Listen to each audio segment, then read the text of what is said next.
Good afternoon everyone. Ako po si Michael Gascon, 61st batch ng 1,000 missionary. Before po ako na pasok sa 1,000 missionary, ako po ay dating sakristan, no? Nag-alagad po ako sa aming dating simbahan. Ako po yung nagsiserve sa pari kung may mga misa, kung ano yung mga gagawin ng pari. So ako nagpe-prepare ng lahat. Kasi dati kinuha lang po kasi ako ng kakilala ko, pinasok po ako doon sa pagiging sakristan. Na-convert po ako na pagiging Seventh-day Adventist kasi meron po doon pumunta sa amin na nag-crusade, no?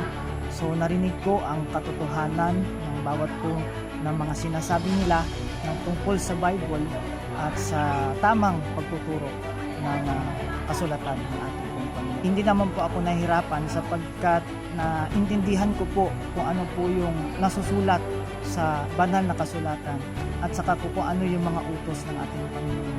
At paano ka napunta sa 1,000 missionary movement?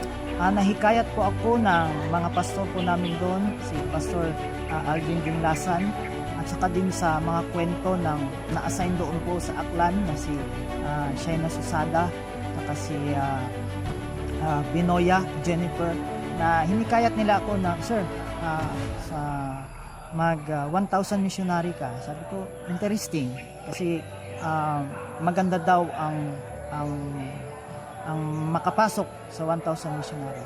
Ay malaki po ang pagbabago sa aking buhay sapagkat hinubog po ako ng Panginoon dito po sa 1,000 missionary. Katulad po ng aking mga bisyo, inom, sigarilyo. So nawala yun nung ako'y pumasok dito sapagkat naranasan ko ang pag-training dito sa 1,000 missionary, yung adjustment sa pagkain, yung exercise, tsaka yung pagising sa umaga, nakakatulong sa health ko. So lahat ng aking mga karangyaan o mga pinagbabawal noon na ginagawa sa buhay ko, inom, sigarilyo, ay bigla na lang po yun nawala. Sa amin man kasi, hindi naman kasi bawal ang uminom, hindi naman bawal mag-sigarilyo. So may mga, I'm sorry po, may mga pari din kasi naninigarilyo, umiinom. So na-influensyahan din po ako. Pero hindi naman lahat pong pari umiinom, hindi naman lahat ng pari ay naninigarilyo. Ang mensahe ko po sa mga kabataan, no, be careful po tayo sa ating mga ginagawa sapagkat ang ating Panginoong Diyos ay nakatitig sa ating mga ginagawa sa buhay. Sa mga gusto sumali ng 1,000 missionary, sumali po kayo.